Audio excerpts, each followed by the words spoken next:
Comme vous le savez, j'aime beaucoup les films de Zack Snyder. Comme j'ai dit dans ma vidéo, ces films font partie de mon top 3 films DCU, même si j'aime beaucoup les autres films. Et je voulais plutôt répondre à la vidéo de MJ Fermala sur la Snyder Cut. Bon, tout d'abord, petit disclaimer quand même.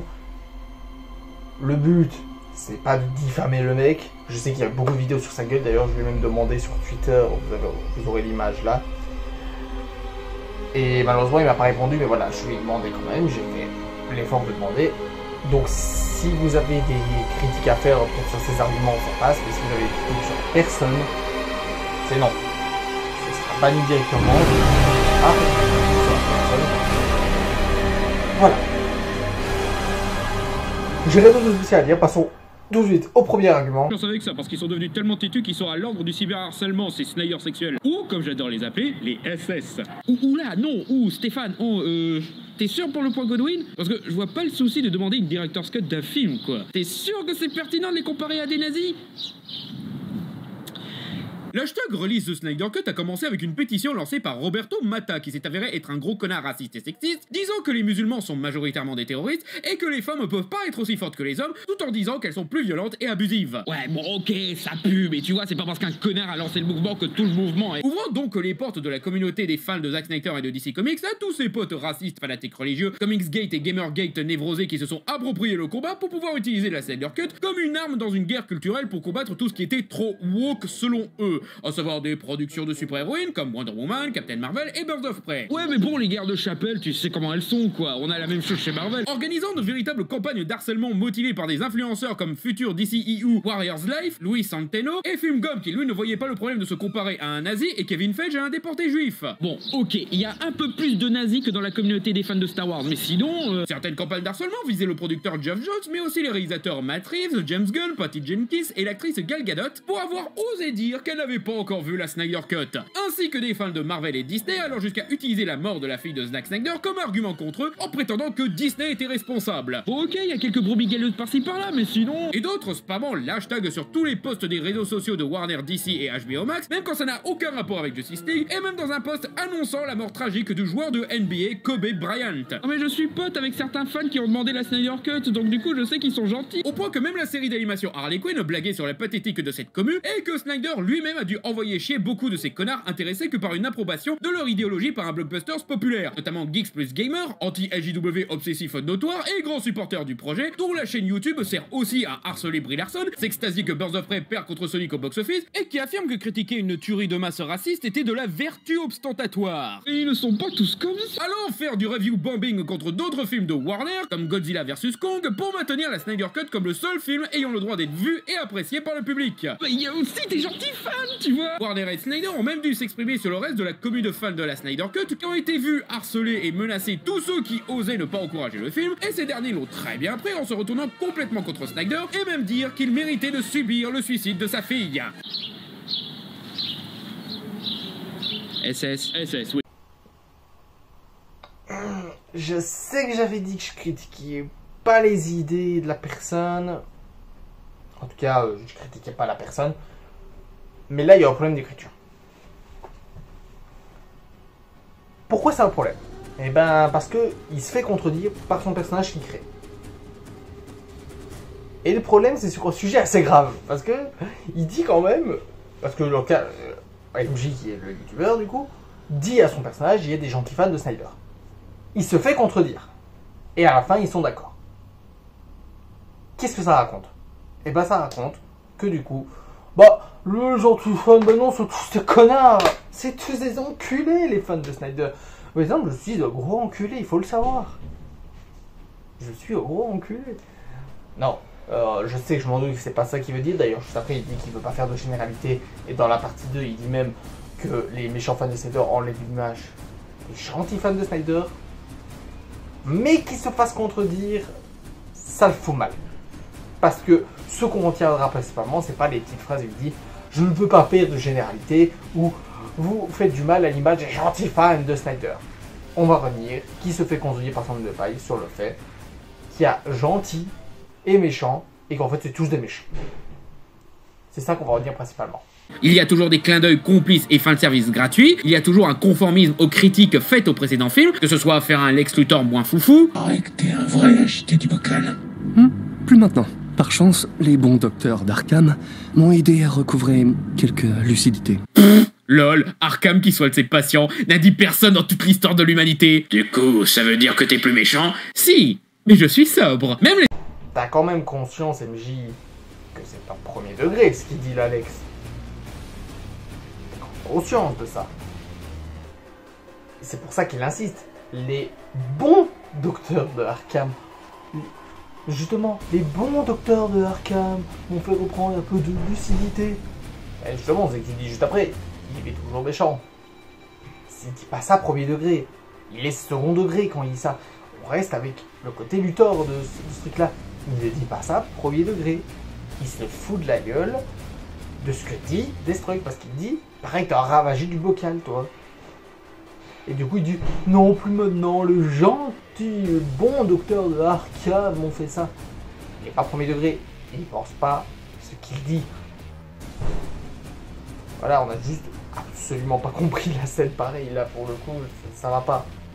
Pour moi, j'avais pas du tout compris comme ça, et je pense que vous serez d'accord avec moi, c'est qu'il n'est pas premier degré, Lex Luthor. Il n'est pas du tout, même.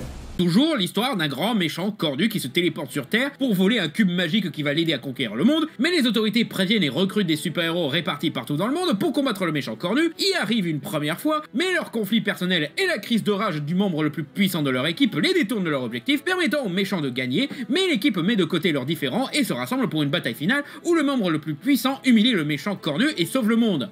Encore plus drôle, le film pompe encore plus Avengers que sous Whedon, car sa version avait modifié des trucs pour que l'histoire soit moins similaire, allant plus dans du 5 légendes que du Avengers. Ils reprennent même la mort du simple mortel qui motive encore plus l'équipe à gagner, et le héros isolé habillé en rouge et jaune qui accomplit un exploit qui sauve le monde d'une explosion. C'est plus Marvel-like sans Whedon, c'est un comble. Ah. Question qui va avoir l'air un peu conne. Il est où le problème? Je sais pas moi... Avengers 1 est une bonne histoire, donc il y a quoi de mal à reprendre cette histoire-là? Je sais pas, il y a quoi de mal à reprendre cette histoire-là? Je te dis toi-même. Whedon, lui, il a repris les 5 légendes. Pourquoi lui, c'est pas bien? Pourquoi lui, c'est bien et Snyder, c'est pas bien? Faut expliquer. Parce que il y a rien de mal à reprendre le scénario d'un bon film. Il n'y a rien de mal. Et puis il y a comme des différences. Rien que le fait qu'ils veulent ressusciter un membre du groupe, pas forcément un membre du groupe, mais voilà. Et rien que le fait que le grand méchant, les héros le connaissent du coup maintenant. Attends, Avengers ils connaissent pas Thanos avant Infinity War. À part les gardiens de la galaxie, ils savent. Voilà, c'est pas non plus pareil. Et puis encore une fois, en quoi c'est bien d'un côté et mal de l'autre? Parce que tu peux pas dire que c'est bien d'un côté et mal de l'autre sans justifier. Bah oui. Et on retrouve même pas ce qui rendait Man of Steel et Batman v Superman si intéressants, à savoir la partie politique, la remise en question de la place du super-héros dans le monde actuel et les conséquences des combats. Non, ça apparemment c'était plus David S. Goyer que Snyder. Et comme il a été remplacé par le scénariste de Star Wars 9, on dégage cet aspect politique pour se concentrer sur de l'exposition basique et un scénario ultra simpliste de tout gentil contre gros méchant. Sur 4 heures! Oui, c'est dommage qu'on retrouve pas le côté politique de Man of Steel et Batman v Superman. C'est même pour ça que je préfère Batman v Superman à Zack Snyder Justice League. Après, je vois pas trop dans quel contexte on aurait pu placer ça, parce que c'est un peu plus compliqué. C'est compliqué de placer ce contexte-là politique. Parce que le film ne veut pas raconter de la politique. Même si effectivement, que ce soit dans la version de Whedon ou dans la version de Snyder, ça aurait été quand même assez intéressant de raconter quand même comment est le monde après la mort de Superman. Mais c'est pas le but. C'est pas le but du film, c'est pas ce que le film veut raconter. Du coup, je vois pas le mal. Je vois pas le mal. C'est pas ce que le film veut raconter, même si c'est dommage qu'il n'y a pas la portée politique.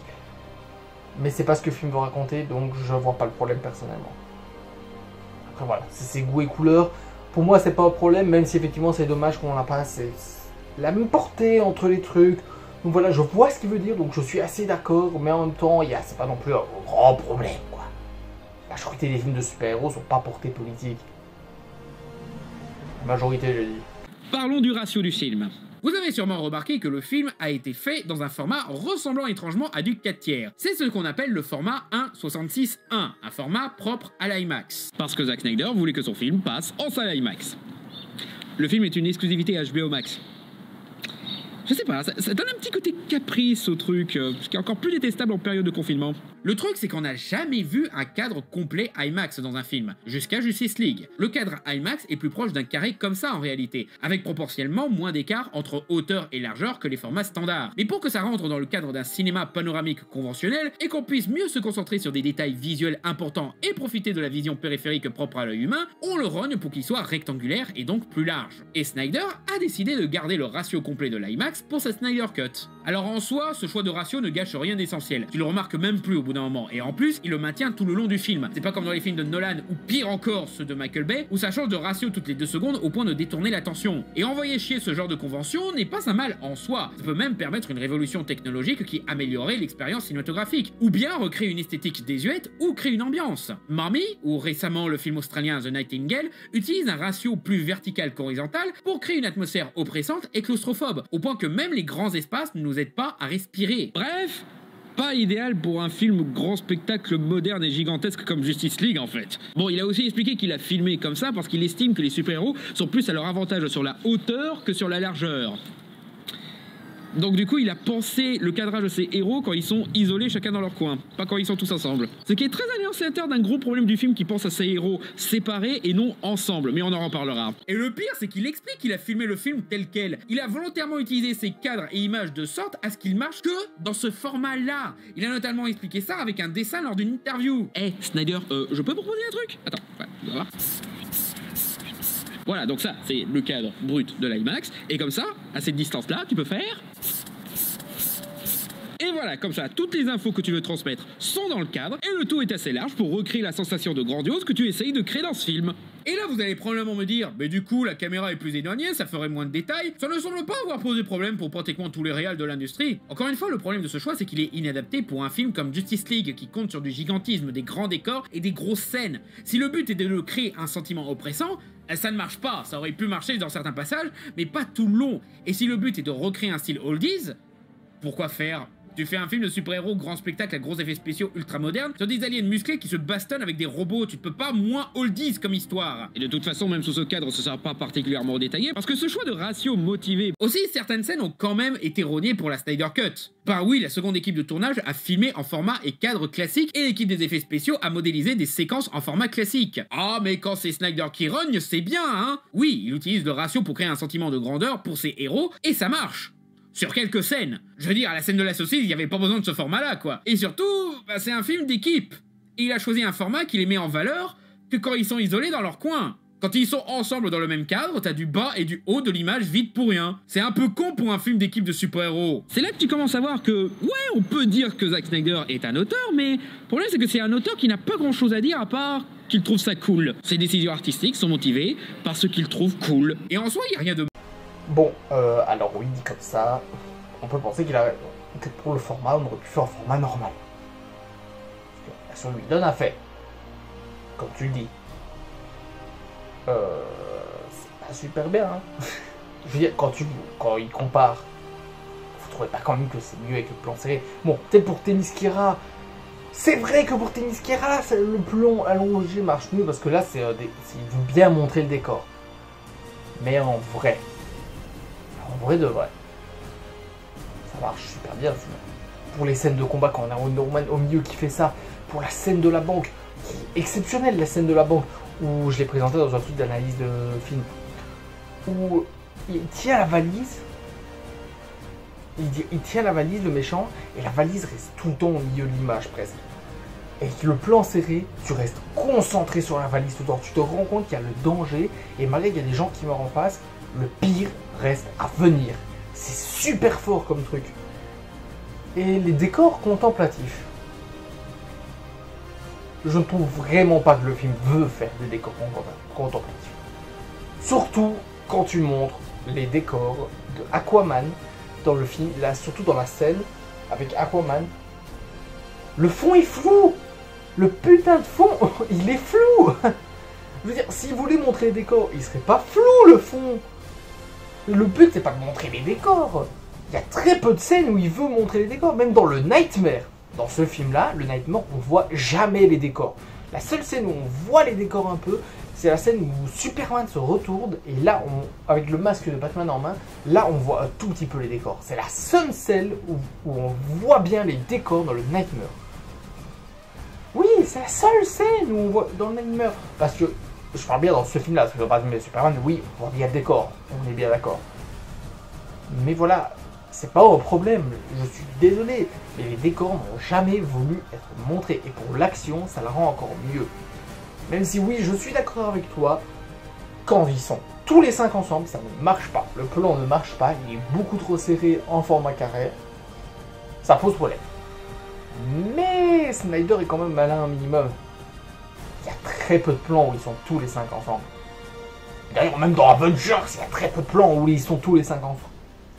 Il y a très peu de plans où les 5 personnages sont ensemble à l'écran.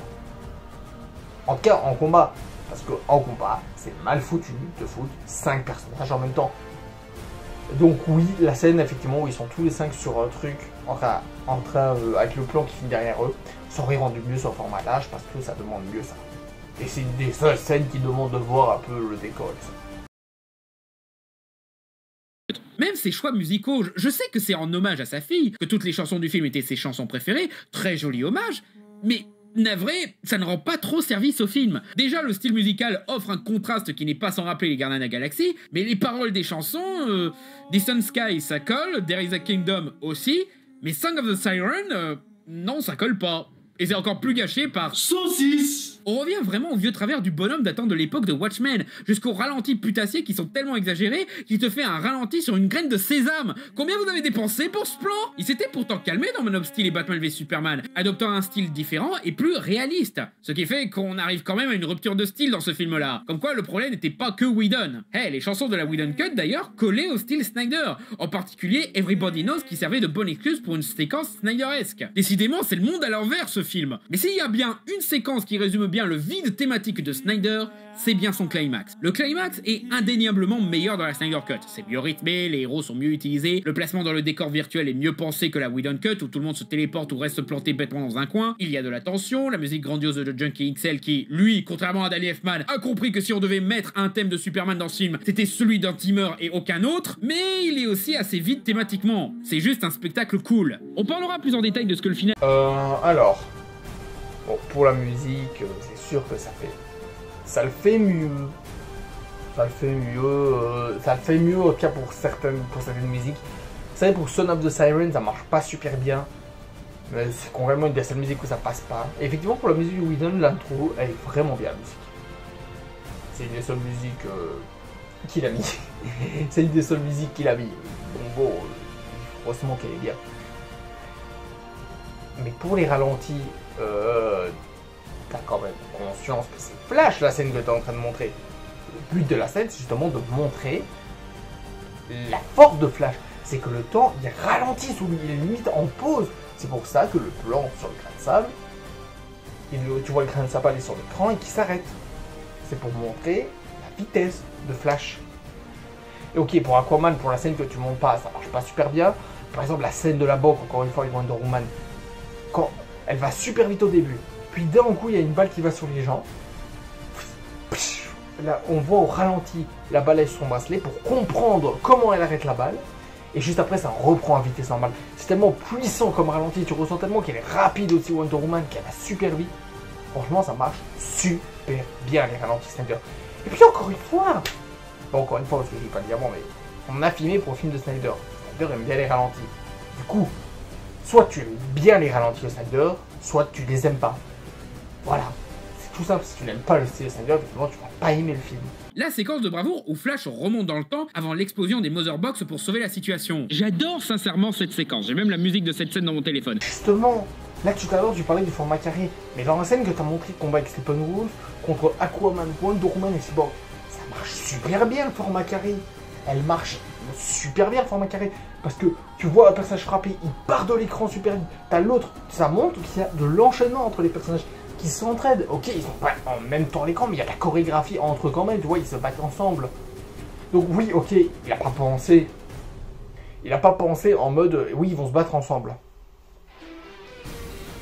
Mais ça marche super bien parce que on switch d'un personnage à l'autre, donc on voit comment ils se battent ensemble et quand même, ça marche quand même parce que Snyder a fait ça intelligemment. Donc il part d'un écran et l'autre arrive pour enchaîner.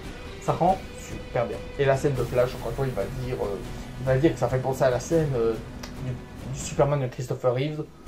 Effectivement, je pense comme lui que c'est un hommage. Et la scène, elle est incroyable. Et encore une fois, comment tu peux dire que le format il aurait été mieux comme ça quant à la scène de Flash?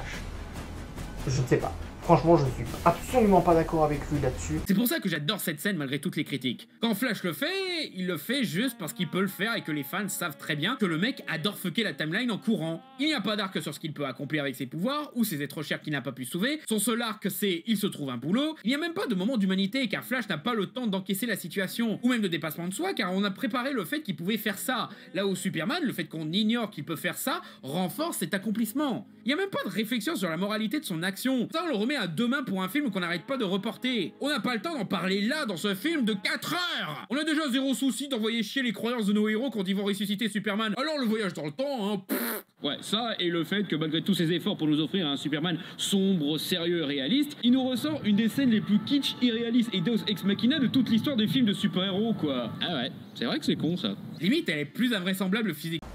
Oui, effectivement, il n'y a pas de dépassement de soi, parce qu'on a montré avant que Flash pouvait le faire. Après, aucun truc sur les êtres chers qu'il n'a pas pu protéger, je ne suis pas d'accord. Parce que dit Flash dans cette scène?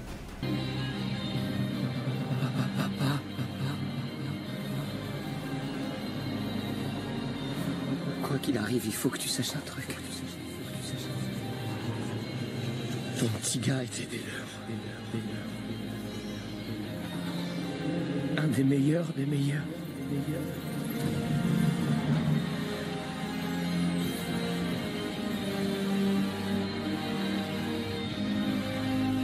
C'est du développement personnage. On en parlera plus tard sur le développement personnage quand tu vas en parler.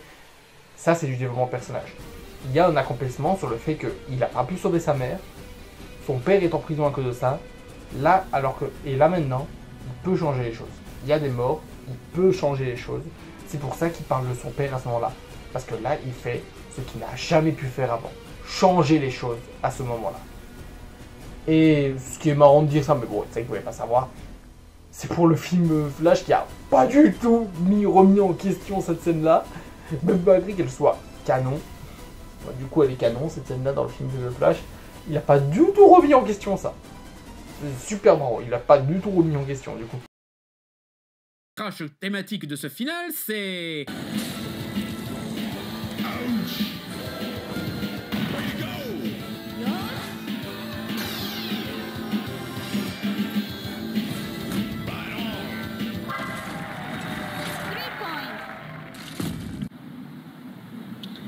Nos héros viennent de commettre une exécution sommaire. Et après avoir fait des scandales sur Superman et Batman qui tuent dans les précédents films, là, bizarrement, j'ai vu personne critiquer ça. Ben... tant mieux, non? Bah non, parce que s'il y avait bien un moment où c'était pas con de critiquer les super-héros qui tuent, bah c'était bien là, hein. Superman et Batman qui tuent dans les précédents films, beaucoup ont mis ça sur le dos de Snyder qui trouve ça juste cool que ces héros badass tuent sans remords. J'ai jamais cru jusque-là, car l'histoire ne semblait pas glorifier ses meurtres. Superman fut forcé à tuer Zod à cause de la situation, et ça détruit une part de son âme de faire ça. Batman est en pleine folie meurtrière, mais c'est justement une faute, car sa folie l'amène à vouloir tuer Superman, et il apprend à épargner son rival, et même son pire ennemi. En gros, le monde est tellement injuste qu'ils sont obligés de tuer pour sauver les innocents. Mais en unissant leurs idéaux, ils peuvent changer ça, devenir meilleurs et ne plus avoir à tuer qui que ce soit. Wonder Woman et Aquaman aussi ont des arcs à base de faut arrêter de tuer dans leurs films solo. Diana découvrant que non, tuer une seule personne ne suffira pas à sauver le monde, il faut faire mieux que ça, et Arthur comprend qu'en tuant, il commet des erreurs qui engendrent que plus de malheur. Ces films ne glorifient pas l'exécution sommaire, ils montrent au contraire que tuer ne résout rien. Tuer Zod a participé à créer Doomsday, laisser un pirate mourir a participé à créer Black Manta. Tuer des criminels n'a fait que provoquer la discorde avec d'autres héros. Et Snyder envoie chier tous ses efforts, pas seulement les siens mais aussi ceux de ses collaborateurs, juste pour pouvoir faire un tag team fatality sur Steppenwolf. Zach, je croyais que t'avais une cohérence thématique. Non. Encore une fois, on voit bien qui c'est qui essayait vraiment de raconter quelque chose dans Man of Steel et Batman v Superman. Batman v Superman. Surtout qu'en plus, c'est gratuit, là. Steppenwolf est très loin d'être une menace tellement grande qu'on est obligé de le tuer, comme Doomsday ou Zod. C'était une petite merde humiliée par Superman et qu'on peut aisément maîtriser. Ça ne servait à rien de le tuer. Superman pouvait juste le propulser dans le tunnel boom et le ramener sur Apocalypse, où là, Darkseid peut tuer Steppenwolf pour le punir. Et là, certains vont me dire, bah non, mais pourquoi l'épargner? C'est juste un gros méchant monstre. Bah non, tout le monde clame la Snyder Cut parce que, oh là, ils ont enfin fait de Steppenwolf un vrai personnage. Ce qui, déjà, est discutable, mais on en parlera pour la prochaine fois. Mais surtout, s'ils en ont fait un personnage, bah du coup, c'est plus un gros monstre méchant. Et donc, nos héros viennent de tuer quelqu'un doué d'une conscience. C'est encore plus rageant quand tu sais que... Alors... Oui, ça pose problème pour Superman. Superman, voilà, il le dégage juste. Après, est-ce que Superman le tue? Non, c'est Wonder Woman qui le tue. Donc c'est pas dérangeant parce que c'est pas Superman qui le bute. Ni Aquaman d'ailleurs, c'est pas Aquaman qui le bute, malgré que pour Aquaman, par contre, tu as tort. Là. Pourquoi tu as tort? Je vais très bien l'expliquer.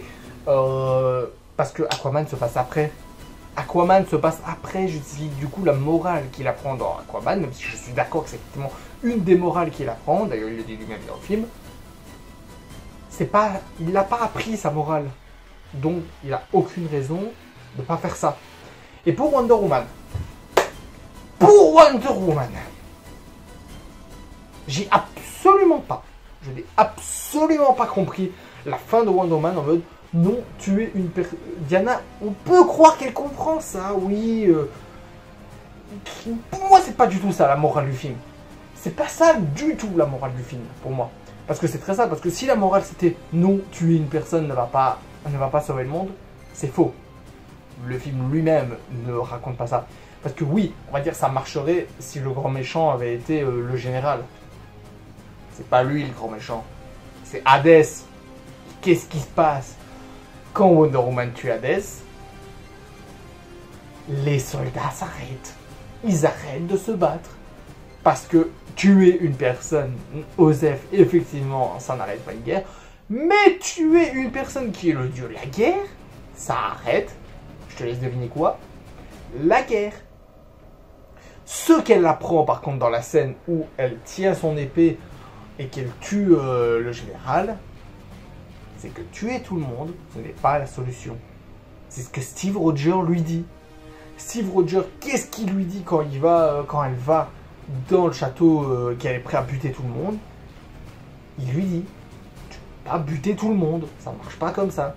Tuer tout le monde, ça ne marche pas. Ça ne résoudra pas la guerre. C'est ça la morale, c'est que tu ne peux pas juste tuer les méchants. Ça ne marche pas comme ça. C'est ça la morale. C'est pas la morale, non, tuer une personne, n'arrête pas la guerre. Parce qu'en plus c'est faux, c'est strictement faux dans le film lui-même. C'est faux dans le film. Parce que la guerre s'arrête une fois qu'elle tue une personne. Donc non, c'est pas vrai ça. Ce qui est vrai, c'est effectivement qu'elle apprend qu'elle ne peut pas tuer tout le monde. C'est pour ça qu'elle tue pas la scientifique. Et encore une fois, c'est pas tout à fait... voilà, peut-être qu'elle aurait dû la tuer la scientifique parce qu'elle revient après dans Justice League. On la voit d'ailleurs dans la scène à la fin avec Lex Luthor, me semble. Donc oui et non, ça marche, mais en même temps ça marche pas trop. Et allez, on va dire que ça marche quand même pour lui. Mais voilà. Et on en reparlera plus tard pour... le Steppenwolf est loin d'être danger parce qu'il y a un autre moment où il parle de ça. Et je préfère le revenir à ce moment-là là-dessus. On y revient plus tard. Donc on en parle des choix artistiques qui clairement n'étaient pas prévus à la base, mais ont été rajoutés à la post-prod juste pour donner l'impression aux fans qu'ils avaient raison sur le film. Rien que le ratio, les chansons et la durée n'étaient clairement pas prévus à l'origine. Les premières BA n'étaient pas dans ce ratio. Les chansons sont encore une fois un choix en réaction à la mort de sa fille. Et la durée était clairement pas possible pour un blockbuster, ce qu'on laisse rarement dépasser les 3 heures. C'est pour ça qu'ils font des versions longues en DVD et Blu-ray tout de suite après. Car pour la sortie salle, plus de 3 heures, ça fout la merde. Ça fait fuir les spectateurs. Les salles peuvent pas le projeter plus de 2 ou 3 fois par jour et ont d'autres films à diffuser, etc. Le sang et les gros mots, pratiquement sûr que c'est un rajout, car les gros mots viennent des séquences tournées par la Snyder Cut, et le sang est numérique, donc rajouté en post-prod. Et vu que Warner et DC voulaient un film populaire, il n'aurait pas laissé le film être aussi violent. Même des trucs qu'on reprochait à Whedon étaient des trucs faits par Snyder, que même lui n'a pas assumé. La blague sur Aquaman qui parle au poisson, c'était dans la première BA, avant même que Whedon ne le remplace. Et fort probable que d'autres blagues viennent de Snyder. La mise en valeur du cul de Diana dans un pantalon moulant, le premier plan est toujours présent dans la Snyder Cut, et le second a été clairement rogné et monté pour cacher le cul de Diana. Tu peux reconnaître la même position et tronche de Ben Affleck dans ce plan-là, quoi. Pas sympa de refiler la photo aux autres Snyder. Alors, t'oublies un truc. Bon, pour les musiques, effectivement, ça rajoute. Après, je tiens à dire quand même que il y a quand même des années qu'ils ont passé entre les deux films. Peut-être que donc pour les idées qui ont changé, tu sais que parfois tu changes d'idée aussi. Tu sais, le film, il a jamais dit, ça va être le film qui était prévu à l'époque, il va être comme ça. Non, ça va être le film de Snyder, la version Justice League de Snyder. Mais ça veut pas dire qu'il va pas changer d'idée entre temps. Le temps il est passé. Et l'être humain il change d'idée. Tu vois, un scénario ça change plein de fois. Et donc voilà. Bon, pour le ratio d'image, oui, dans la première BA c'était pas comme ça. Juste question conne. Comme tu le dis si bien. Tu le dis. Oh. Warner et DC ils ont changé le film avant même le tournage. Ils ont changé le film en post-prod aussi. Qu'est-ce qui te dit que le premier film, la première version, durait pas 4 heures et que le format était pas comme ça et que Warner ont dit non, on veut pas de ça. Juste voilà, c'est sûrement ça qui s'est passé pour que la première BM soit ni en carré, ni dure 4 heures, ni pour un film de 4 heures. C'est juste que Warner et DC lui ont dit non. Et comme tu le dis si bien dans ta vidéo sur Batman et Superman, la première version de Batman et Superman, elle durait combien de temps? 4 heures aussi. Y'a rien qui tilt. Voilà. Après voilà, c'est une vieille vidéo à toi, donc voilà, je peux comprendre, mais voilà. Mais non, je suis désolé, on nous promet le film que Snyder veut. Il voulait un film de 4 heures format carré, ça se peut que la première version était comme ça, et qu'après, ça a changé. Parce que Warner et DC sont passés par là. C'est pas plus compliqué que ça. Et pour les gros mots et le sang, peut-être que le sang aussi était prévu de base. On n'en sait rien. Là, tu fais de la supposition sur un truc que t'en sais rien finalement. Et pour les gros mots, oui, ça a été rajouté dans les scènes en plus, mais encore une fois, s'il y a des scènes en plus, c'est que c'est bien que la promesse n'était pas sortir le film qui était prévu de base, c'est sortir la version que Snyder veut de la Justice League. Pas plus compliqué que ça. Mais on a aussi Martian Manhunter, que Snyder a bien expliqué que c'était un rajout spécifique à la Snyder Cut, et qui vraiment était placé ici caméo, car à la base, il voulait que ce soit John Stewart, alias Green Lantern. Mais Warner et DC, qui encore une fois étaient les maîtres à bord, ne voulaient pas, parce qu'ils réservent à John Stewart un autre traitement, probablement lié à la série Green Lantern Corps qui a été annoncée pour HBO Max. Pour être honnête, Martian Manhunter sert à corriger un défaut que je critiquais déjà, le fait que dans la version Snyder, Lois devait à la base tomber par hasard sur Superman qui ressuscite, là où Whedon avait corrigé ça en faisant en sorte que la présence de Lois soit justifiée par un plan de Batman pour calmer Superman. Là, l'intervention de Martian Manhunter suggère un plan préparé. Il a fait en sorte qu'elle y aille au bon moment pour pouvoir sauver la situation. Bonne correction d'un problème de scénario. Problème, t'en rajoutes une dizaine en plus. Genre, Martian Manhunter, qui est un super-héros très puissant quand même, il est là, il se balade par-ci, par-là, et il n'intervient pas. Mec, la Terre est en grand danger. C'est pile poil le moment où tu dois débarquer. Et attends, c'était Harry Lennox depuis le début? Déjà, t'as piqué ce twist à la série Supergirl, mais surtout, ça fait trop de moments où il pouvait se révéler et aider. Il pouvait aider durant Man of Steel contre Zod. Si ça se trouve, on aurait limité les dégâts causés à Metropolis et on n'aurait pas eu besoin de tuer Zod. Merci pour les cicatrices émotionnelles et les morts innocentes, connard. Et Doomsday, connard, quand tu veux, tu débarques. On a bien besoin de plus de bras contre Doomsday, là. Bon boulot, les gars. On peut être fiers de nous. C'est pire dans Justice League car elle intervient indirectement, donc on voit qu'il n'y a rien qui l'empêche d'intervenir, et on peut voir que la Terre peut littéralement exploser, qu'il n'interviendrait pas ce fainéant. Ça et le fait que la synthèse est super moche et ses scènes ridicules. Ben Affleck montre encore plus qu'il n'en a rien à foutre à ce stade. Il voit un martien débarquer à sa porte et être genre « je sais que t'es Batman, Darkseid arrive et je viens t'aider. » Je suis le mec le plus parano de tout l'univers d'ici, et je ne vois aucun inconvénient à ce qu'un martien débarque, sache mon identité secrète et se propose « Bienvenue dans la Ligue ». Maintenant, je retourne me coucher. Jamais ce ne serait arrivé sans toi, Bruce. Tes parents seraient fiers. Mec, je te connais pas. D'où que tu me parles comme si t'étais un proche. Tu connais mes parents. D'où? En fait... Oui, pour Martian Manhunter, mais après, est-ce que c'est vraiment la présence de Martian Manhunter qui est le plus à critiquer? Ah oui, ce qui est plus à critiquer en vrai, c'est que Warner et DC, malgré que la promesse soit le film que Snyder veut, qu'ils ont encore empêché Snyder de faire un truc qu'il voulait. Même si oui, je suis d'accord pour le truc de Martian Manhunter, il est là. Il est là depuis le début, mais il fait rien. Il s'en bat les couilles. Ça, je suis d'accord. Ça, je suis d'accord. Et pour Batman Par contre, pour Batman, sur sa paranoïa envers les aliens, oui, ok, c'est le mec le plus parano du monde. Mais Batman vs Superman est passé. Et comparé à ce que tu dis dans la partie 2, on en reparlera. Il y a du développement déjà. Et donc, la paranoïa de Batman, elle est passée. Parce que Batman et Superman est passé par là. Du coup, il surpasse la paranoïa qu'il a.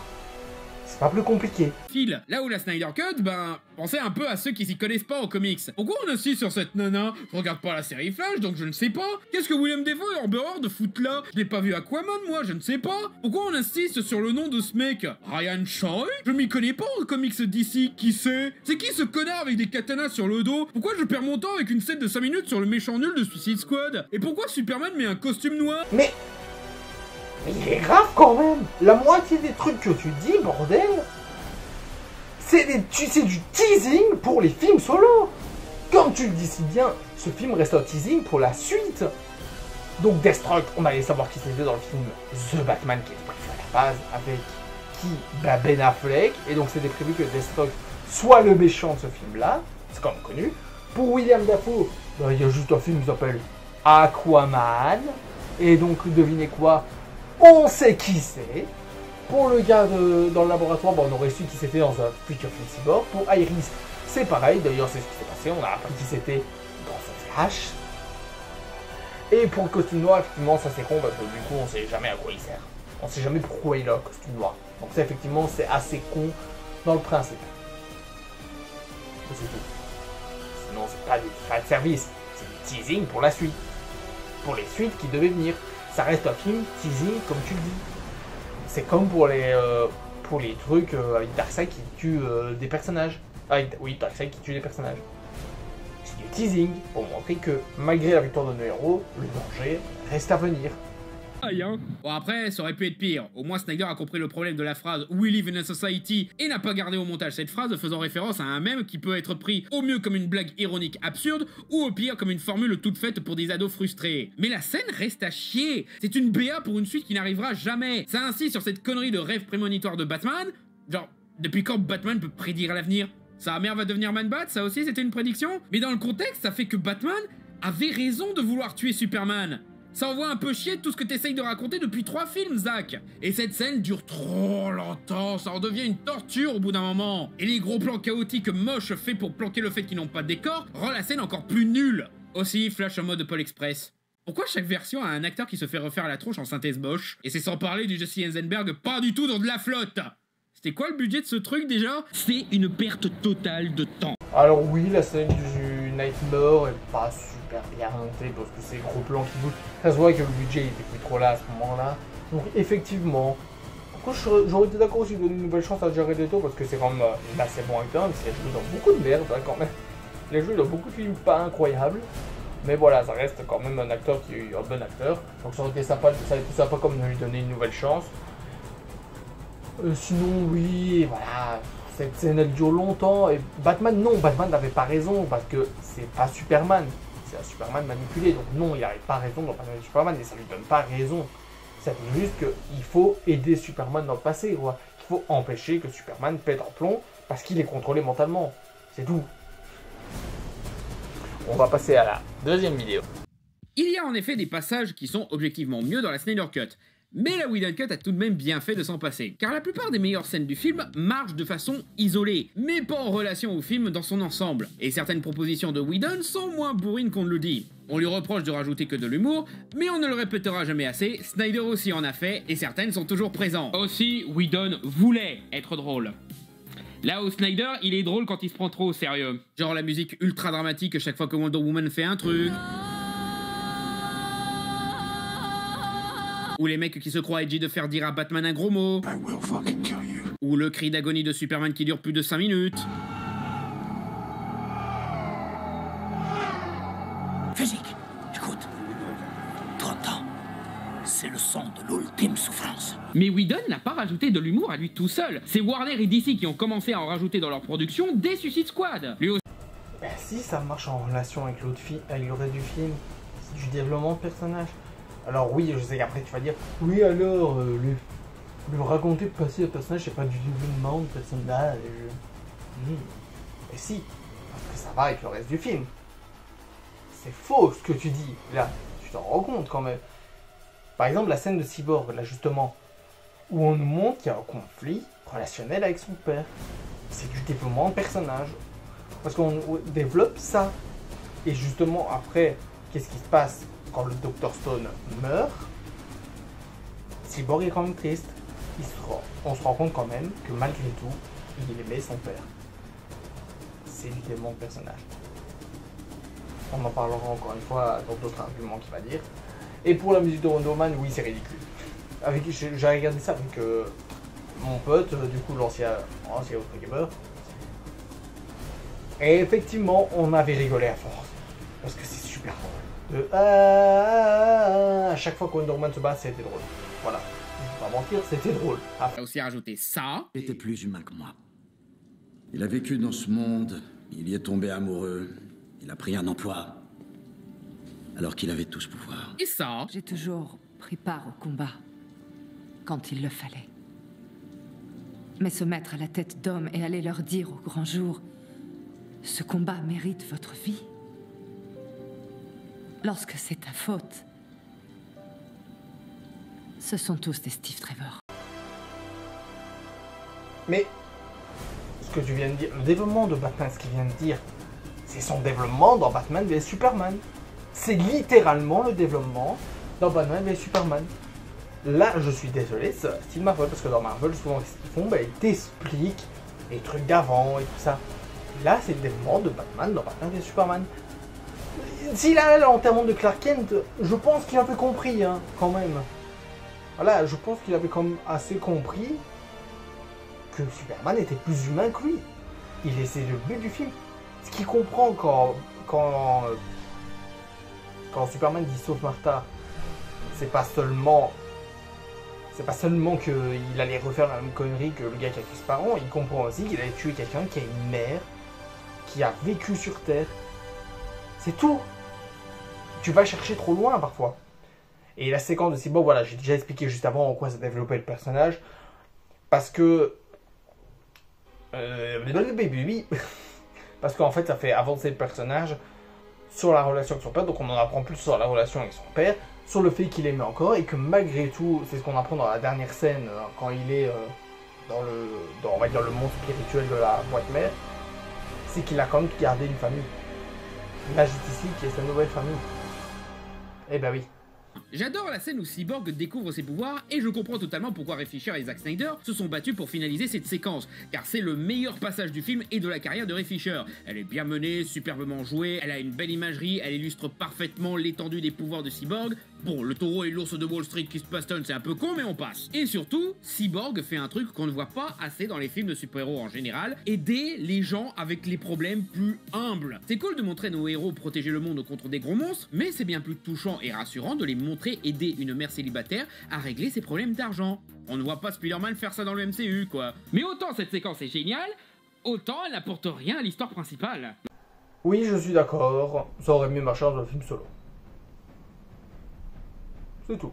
J'ai rien d'autre à dire. C'est pareil pour d'autres scènes qui, en soi, sont bien, mais ne servent à rien. La chanson pour Aquaman, superflu. Toutes les préparations pour la flèche des Amazones, inutile. La scène où Flash sauve Iris, ridicule et inutile. Les 3 briefings de Steppenwolf à la secrétaire de Darkseid, qu'est-ce qu'on s'en branle? 4 plans différents sur la voiture des terroristes qui se garent, par pitié vire ça. Wonder Woman en mode Tomb Raider pour découvrir qui est Darkseid, non seulement c'est long pour rien, mais en plus, pourquoi elle ne sait pas qui est cette menace galactique importante dans l'histoire des Amazones?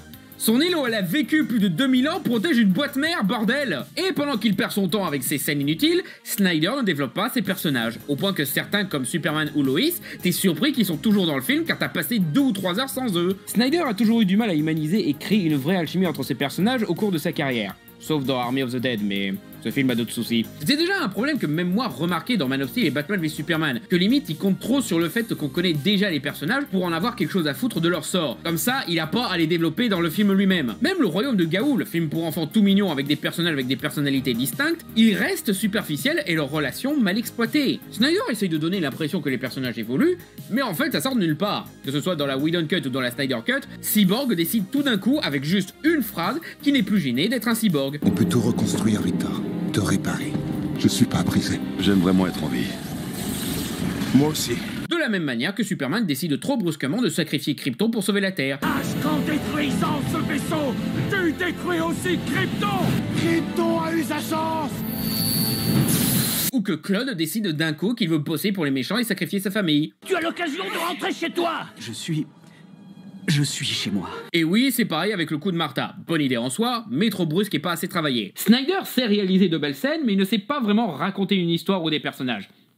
Joss Whedon, par contre, c'est tout le contraire. Batman n'a aucun arc dans la Et la chanson, c'est pas super bien. Le truc de Wonder Woman, bah, c'est montrer quand même développer l'univers, donc c'est du développement. La scène de Flash, bah, c'est développer le personnage, c'est montrer ses capacités, tout ça, avant qu'on le voit. C'est présenter le personnage, qui il est et tout ça. Donc non, ça ne marche pas. Voilà, les plans sur la voiture, ok, c'est un peu en trop. Wonder Woman qui découvre ça, ben je suis désolé, mais le temps a passé quand même. Voilà, peut-être qu'ils lui ont pas appris. Voilà, et en même temps, ça aide aux spectateurs quand même à découvrir. Ok, on peut penser que c'est un petit peu con. Moi, je trouve pas que c'est spécialement con parce que le temps a passé. Du coup, forcément, ok, elle connaît pas parce que peut-être qu'elle regarde pas la boîte mère, tout simplement. Bah oui, elle garde pas la boîte mère, du coup forcément pas forcément qu'elle la connaît. Qu'est-ce qui dit que toutes les Amazones connaissent ça? Ça peut non, puisqu'on en sait, on n'en sait rien. Faut pas théoriser là-dessus parce qu'on n'en sait rien. Et du coup, Wonder Woman sert à quelque chose, parce qu'elle sert à nous faire découvrir Darkseid, le danger qui arrive. Alors que dans la version Whedon, je rappelle que c'est quand même un alien qui explose et qui montre qu'il y a trois boîtes magiques qu'il faut, c'est limite le plan des méchants. C'est pas super bien à la base, hein. Et du coup, pour les développements de personnages, comme j'ai dit pour Cyborg, pour moi, c'est pas du tout comme ça que je l'ai pris. Moi, je le prends vraiment pour... Il a sa nouvelle famille, du coup, il ne se sent plus brisé. Parce qu'il a sa nouvelle famille, la Justice League. Et pour Superman, c'est de la mauvaise foi pure. Parce que Superman, dans le film, il apprend avec Zod, il voit le côté mal de son peuple. Il voit que pour récupérer son monde, il va perdre tout ce qu'il a de plus cher. Parce qu'il n'a pas grandi sur Krypton.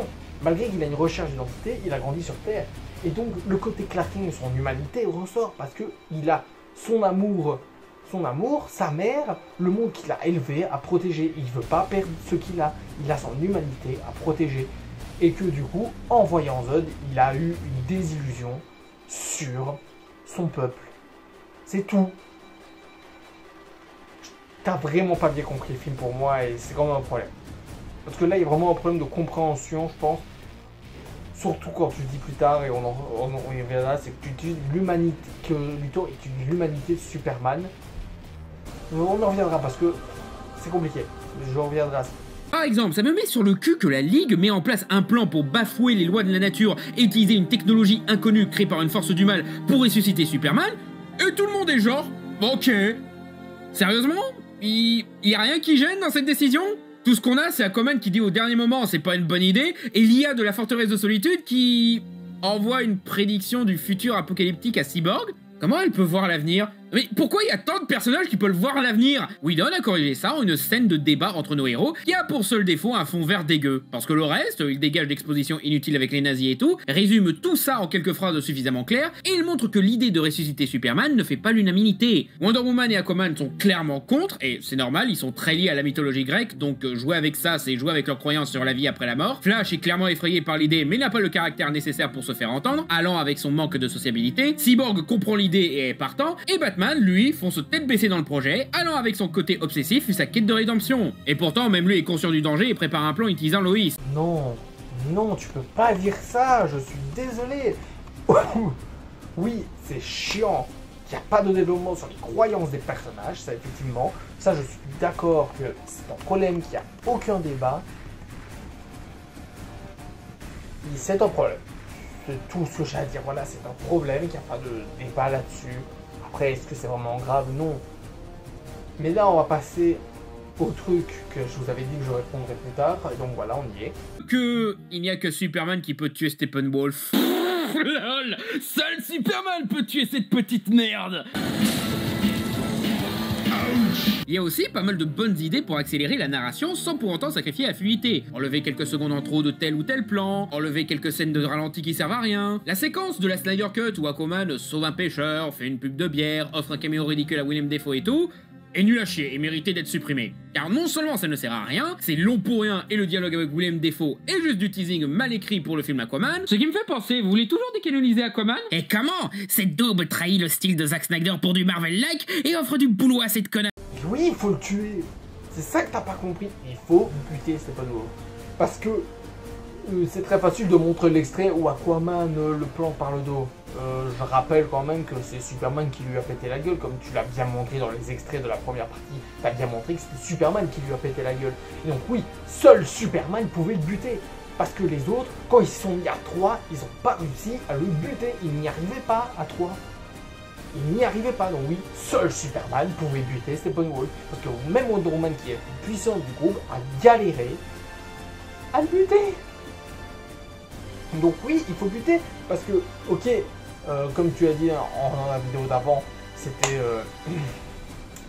oui, Darkseid allait sûrement le buter, mais eux, ils en savent rien. Ils ne connaissent pas Darkseid, ils ne savent pas s'il va buter Steppenwolf. Et donc, pourquoi ils le butent? Ils vont pas prendre le risque que le mec revienne, avec en plus son patron, parce que du coup ils ont vu son patron, et à mon avis il est sûrement juste bien plus fort que Steppenwolf, et donc ils vont pas prendre le risque d'avoir en plus un mec plus fort, et en plus un mec que de toute façon seul Superman arrivait à gérer, parce que le reste ils n'arrivaient pas à le gérer. Ils arrivaient à lui résister, à faire des beaux combats, à lui résister, mais pas à le battre. C'est ça qui pose problème, ils n'arrivaient pas à le battre. C'est tout. Et pour la scène d'Aquaman, encore une fois, c'est du teasing pour le film Aquaman. Ça reste un film teasing. C'est un film qui tease les films, même si certains n'ont pas vu le jour, ça reste du teasing. Ok, c'est pas du teasing le mieux foutu du monde, mais ça reste du teasing. Ça ne sert pas à rien. C'est juste que c'est compliqué du coup à prendre ça au sérieux parce que finalement on l'a eu le film Aquaman. C'est Darkseid dans le flashback par Steppenwolf, déjà clarifie la motivation de Steppenwolf, qui est de se racheter pour son échec, sans le ressortir 3 fois en briefing nul, et surtout tu mets pas un caméo gratuit d'un personnage qui est censé être le grand méchant de ton univers cinématographique, mais qui se fait maraver de façon humiliante dans sa première scène, cassant toute crainte qu'il pouvait susciter. Et puis on a déjà un gros bourrin en synthèse moche à la grosse voix et sans personnalité, on n'a pas besoin de 2 et encore moins 3. Vous savez qu'à la base Desaad il ressemble à ça? Et que Steppenwolf il ressemble à ça? Oui, c'est un problème qu'on voit Darkseid se faire péter la gueule. Et oui, ça aurait mieux marché pour le côté briefing où ils te disent oui, tu dois racheter tes erreurs de montrer Steppenwolf. Je suis tout à fait d'accord.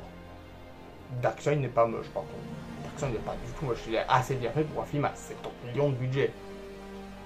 Faut pas exagérer. C'est du mensonge, encore une fois, ça. Tu mens là, parce qu'il n'est pas mal fait. C'est pas pour les Steppenwolf non plus. Par contre, l'autre sbire, effectivement, il est pas super bien fait, mais c'est pas non plus moche. Des films moches, il y en a eu. Ça, c'est pas moche. Faut pas exagérer non plus. La scène d'intro avec les gamins qui interviewent Superman, on retient que la moustache d'Henry Cavill, et c'est dommage car c'est une bonne idée. Il met en place le sentiment de deuil pour le personnage, et pour la première fois, Superman a l'air humain dans cette trilogie. Dans sa façon de parler, hein, pas physiquement. Zod et Lex Luthor ont été écrits de sorte à ce qu'ils s'opposent à nos héros, pas seulement physiquement mais aussi thématiquement. Zod est le seul être sur Terre que Superman peut considérer comme un frère, et il s'oppose à son identité kryptonienne, mettant Superman face à un dilemme moral. Luthor confronte Superman sur un plan divin, utilisant son humanité pour le manipuler et prouver qu'il n'est pas un dieu, mettant Superman à l'épreuve psychologiquement. Même moi je trouve dommage de pas garder le côté dramatique dans la mort des Amazones durant la première attaque de Steppenwolf. La scène au Daily Planet fait assez tâche avec le ton et l'histoire. Le climax, c'est con, car Whedon fait de son mieux pour développer vite fait la coalition du groupe, mais toute tentative amène son lot de soucis en termes de rythme et de tension. C'est con car ce sont les seuls moments où Superman développe une relation avec eux. Même le rajout de la famille russe était une bonne idée en soi, montrer que pour nos héros sauver des gens est aussi important que de péter la gueule du méchant. Mais pareil, ça éparpille le climax plus qu'autre chose. Et du coup, si cette ville est habitée, Batman et Aquaman démolissent des bâtiments habités. C'est dingue ça, on revient au truc qu'ils voulaient pas répéter dans Man of Steel, con de Warner passe. Genre, faire parler Superman durant la confrontation avec la Ligue, pourquoi pas, mais... Du coup, Lois qui réagit quand il parle enfin ne marche plus. Tu as parlé. Mais c'est quand même un beau petit moment qu'il faut garder, donc... Tu sens bon? C'était pas le cas avant. Alors c'est marrant parce que j'aime bien ce petit dialogue. C'est ridicule, ouais, mais ça va avec le tourbillon d'émotions de Loïs qui sait pas quoi dire devant le miracle de retrouver l'homme qu'elle aime. Non, mais c'est vraiment dégueulasse. Tu vois bien la couleur, le retouche, il est dégueulasse. Franchement, les couleurs, elles sont baveuses. C'est vraiment pas bien fait. La colorimétrie, l'étalonnage, il est super mal fait dans la Justice League de base. Et la scène de Loïs et la mère de Martha... Non, non. Oui, elle fait pas seulement tâche, elle est vraiment moche, non. Et la scène de Tu sens bon, tu dis juste après, j'aime bien cette scène-là, non, arrête, c'est ridicule, Tu sens bon. Ok, oui, ça va avec le côté Loïs qui est un peu décontenancé par ce qui se passe, mais non, c'est ridicule, Tu sens bon, non. Si vous ne pouvez pas terrasser le taureau en furie, n'agitez pas votre cape rouge sous son nez. Cette cape rouge, on peut l'agiter parce que cette cape rouge ne recule pas.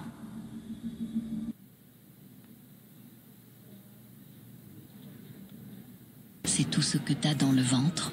Oh non, loin de là. En plus c'est con, tu gardes ce dialogue ridicule dans la seule version où il porte pas de cape rouge. Cette grenouillère noire, on peut l'agiter, car cette grenouillère noire ne recule pas. Mais qu'est-ce que vous racontez, maître Bruce? C'est une métaphore. Tu l'as pu un peu ton poser, bon je pense que c'était juste pour la vanne, mais tu l'as pris comme pour rigole, c'est juste une métaphore. Faut pas exagérer non plus. Oui, par contre c'est con parce que c'est le seul film où il n'y a pas de cape noire. Et après, Batman ne pouvait pas savoir qu'il allait pas avoir de cape noire. De cape rouge, pardon. Voilà, il ne pouvait pas savoir. Quoi avoir épargné Luthor? On a vu que le meurtre ne gêne pas nos héros, donc vraiment, pourquoi prétendre qu'il est meilleur que ça? Pourquoi il n'a pas tué Luthor pour protéger son identité? C'est un peu le problème conceptuel de Batman qui tue dans cette histoire-là. Si Batman n'a aucun souci à tuer des criminels, comment Luthor et Joker peuvent être toujours en vie? Je veux dire, s'il commençait à tuer, il serait premier dans sa liste, hein. Mais déjà pour Joker, on sait et on l'a vu dans Suicide Squad 1. Je sais que le film était pas incroyable, mais bon, c'est pas compliqué à souvenir, c'est comme l'intro avec le flashback des personnages. Batman n'a pas réussi à avoir le Joker. Donc c'est simple, il l'a pas buté parce qu'il n'a pas réussi à l'avoir. Tout simple. Et pour Lex Luthor, tu oublies que dans le film, il apprend qu'il doit pas buter. Donc c'est pour ça qu'il l'a pas buté, malgré qu'il connaît son identité. Il l'a pas buté. Parce qu'il apprend dans le film qu'il doit commencer, qu'il doit changer, que sa haine ne mènera à rien. Et là, c'est pour ça que c'est pas lui qui bute, c'est pas nous. Voilà. Bon, voilà concrètement ce qui me dérangeait le plus dans sa vidéo. Pour faire quand même une petite fin de vidéo, pour quand même faire un petit résumé. La vidéo est en train de dire, bon, tout ça. Mais il y a des problèmes de compréhension du film et tout ça. Et il veut très aller dans son argument de Whedon c'est bien, mais Snyder c'est pas bien quand il fait ses trucs. Non, ça marche pas comme ça, surtout quand tu ne comprends pas certains trucs de film que tu parles. Ça arrive. Voilà, c'est pas compliqué, ça arrive à tout le monde. Mais voilà, et le problème c'est que tu te contredis à plusieurs moments. Ça le fout un peu mal. Ça la fout un peu mal. Ça la fout un peu mal quand tu te contredis dans ce que tu dis. Voilà. Après, sinon, j'ai rien de spécial. La vidéo est correcte, mais il y a des problèmes qui sont assez embêtants, surtout quand tu es fan d'un truc et qu'il fait preuve de mauvaise foi vraiment par moment.